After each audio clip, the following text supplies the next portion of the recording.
Hey guys, it's Toniko Pantoja. So if you guys have been following my channel lately, I've been talking about embracing limited and smart animation.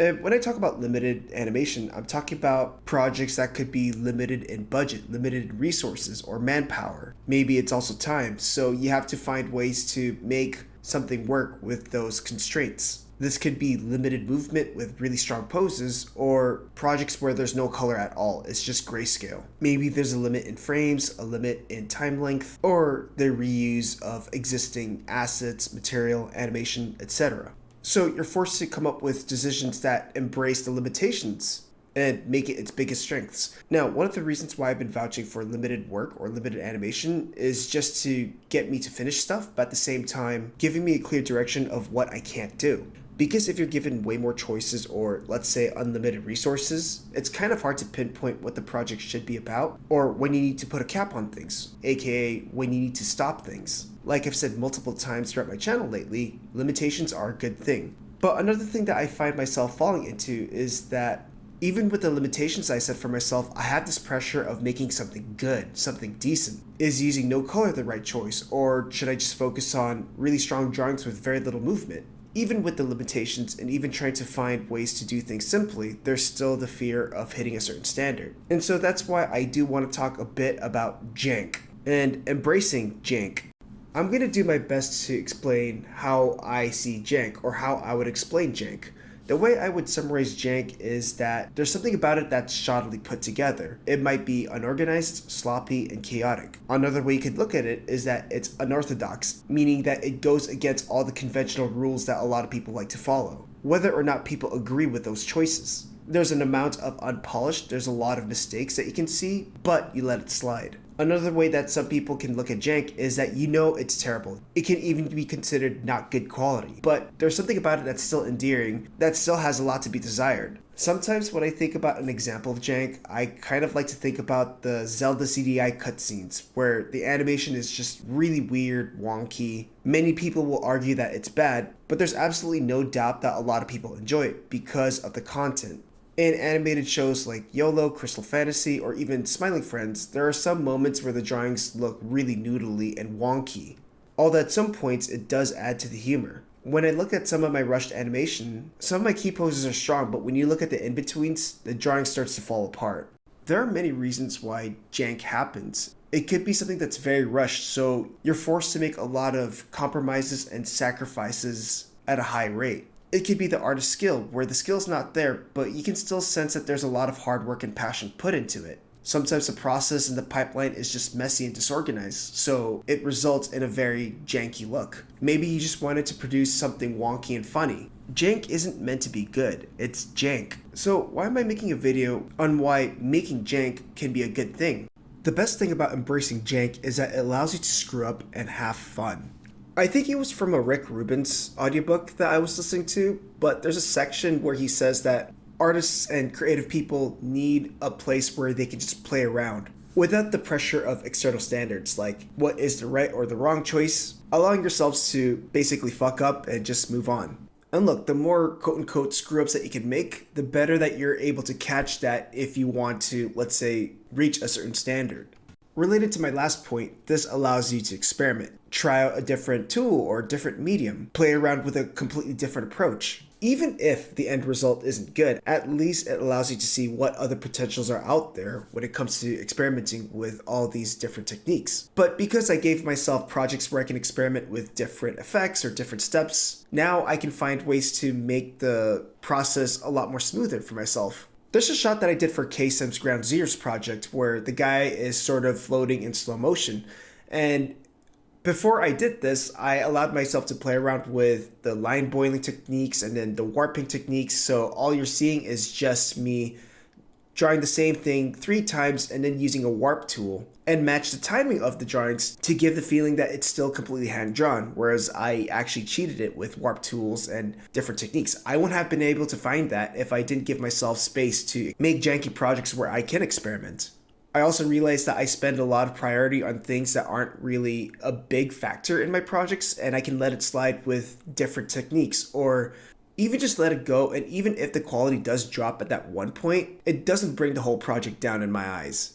The next thing I do want to bring up is that you quickly learn economic solutions for future projects, or better solutions for future projects. So, because I was getting projects done faster when I was embracing jank and just making stuff quickly, fast, silly, forcing myself not to be withheld by the quality of things, I've learned how to organize my files better. I've learned how to organize my animation layers so I'm doing less work than I should be doing, or I'm giving myself less of a headache on certain things. Like, for example, when I was animating the lip sync for my stupid dog bros, I actually did everything on a single layer with the mouth shapes and all. But then over time, I learned how to separate the mouth from the body and then finding ways for me to come up with mouth shapes easily instead of just trying to winging it.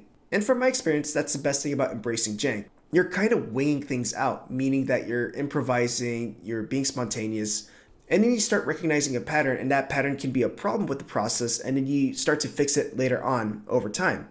Because of the short-term nature of the project, or let's say embracing the low quality, I can quickly see what I can slowly improve on later on. The next thing that I do want to say is you get stuff done, and that's more important than being a perfectionist and getting stuff done really slow or not getting stuff done at all. Whereas I can embrace the jank, get it done, knowing what I set out to do, knowing what I wanted to say is already out there. And most people who view my work are still going to enjoy other redeeming factors about it. Whether it's the story, the content, the humor. A good majority of people are going to find other things to enjoy about the work more so than how pretty the thing looks. Because I do feel like the pretty stuff does get overshadowed or forgotten when a new pretty shiny thing appears somewhere else. It's better just to finish something, add it to your portfolio, add it to your own, let's say, IPs and creative projects that you can build on later on for yourself, and then move on to something new. If you're being an idiot, you're making something silly, fun, and stupid, I do think a lot of jank does add to the comedy and charm. I think one of the things that allowed me to embrace jank is knowing that I'm out to make something really dumb and stupid that might make a few people chuckle. And I do think the wonky drawings do add a bit of that humor. I think when I watch animated shows like YOLO, Crystal Fantasy, you can tell that some bits are weirdly done. Like there's some random moments of wobbly rotoscoping or really crude drawings, and I think that just adds to the overall tone of that show. When I was younger, I only wanted to make cool, epic things to impress people, to show people that, like, I'm a cool guy. But I really think that I got overwhelmed by that just because I felt like I was constantly trying to hit a standard, whereas, I'm trying to embrace a silly side of me where I can let loose. And the more I'm allowed to let loose, the more I can just have fun and add that passion to whatever project that I do. And the last good point that I do want to make is that it's still mileage of practice. I think when you just do stuff, when you make stuff, you're producing things, you're still getting practice out of it. You're still building skill. You're building muscle memory from the repetitive strokes. You're finding issues and mistakes that you want to adjust later on. A lot of things just become faster for you so you can skip unnecessary steps. And of course, there's whole debates and discussions of the right way or the wrong way to improve, or how doing something can actually stifle your growth. But I also do think that highly depending on conventional rules, or the quote-unquote right way to do things, can also stifle your growth in my opinion. The things that I found myself improving on when embracing jank was my sensibilities of, let's say, humor. My timing for animation got a lot more snappier. My brushstrokes just became faster and more confident. Even if it is messy, I could just get something done quickly. My overall production skills grew, like my overall organization, file management, and things like that. I'm much more confident in it, so when I do start a project, regardless if it's of a higher quality or if it's another piece of jank, I know how to approach it where I can make my life a bit easier. Like many artists, we all start somewhere shitty. We all suck at something, and then over time, the more we do it, the more things become more familiar to us and we get better at it. But embracing jank just allows us to make stuff, period. So the next bit I'm going to talk about, it might sound like I'm a broken record because I have said this multiple times in previous recent videos. There was a time where I kept making really ambitious projects so I could be seen, to impress people, or to help me get really good opportunities.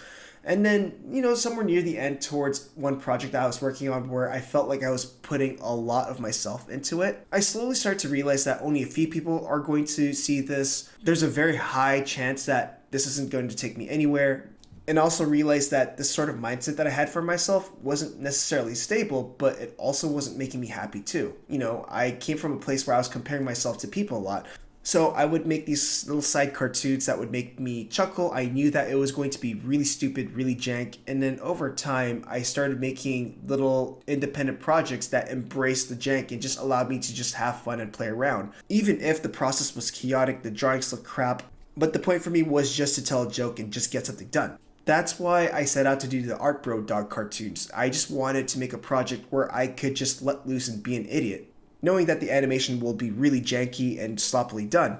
And I'm not here to sort of brag or toot my own horn, but I feel like the shorts I've done with these guys allowed me to finish them faster, build a sort of world for myself, and these episodes I've made gain way more views than my other animated works that I've done and uploaded to this channel. One of them got 1 million views, which I never saw coming. I just wanted to make really dumb artistic situations, and people start to resonate to that. Even if it looks terrible or it doesn't look right in, let's say, a professional animator's eyes, people still enjoyed it. Will this type of work actually get me really cool jobs? I don't know. That wasn't really the priority of making these shorts. But over time, I learned something new with each of these shorts. The quality got a bit better just because my repetition and my skills grew from doing these. Like, I started getting better at the characters' designs. Coming up with funny expressions started to feel more natural to me. I would play around with limitations, therefore I had to come up with more snappier animation and make the drawings a lot more pushed. I forced myself to learn a bit of Blender and 3D just to do backgrounds. So when it comes to, let's say, making low stakes projects or limited animation projects, I really do think embracing the jank and allowing myself to make a ton of mistakes and to be sloppy just allowed me to make stuff and gain mileage. So if you have a silly idea in mind and you just want to tell a simple joke, try making a really janky animation. Don't worry too much about quality and just whip something out. Give yourself a reasonable timeline even if it is rushed. And if it looks stupid, just embrace it, move on. Anyways, that's all. Bye. Interested in learning hand-drawn animation or learning how to finish an animated shot from beginning to end? Have a look at the store where you'll find the complete Introduction to 2D Animation video course, tutorials, and other resources. Learn classical animation approaches, drawing, lectures, techniques, and other process videos. Visit the store through the link in the description below.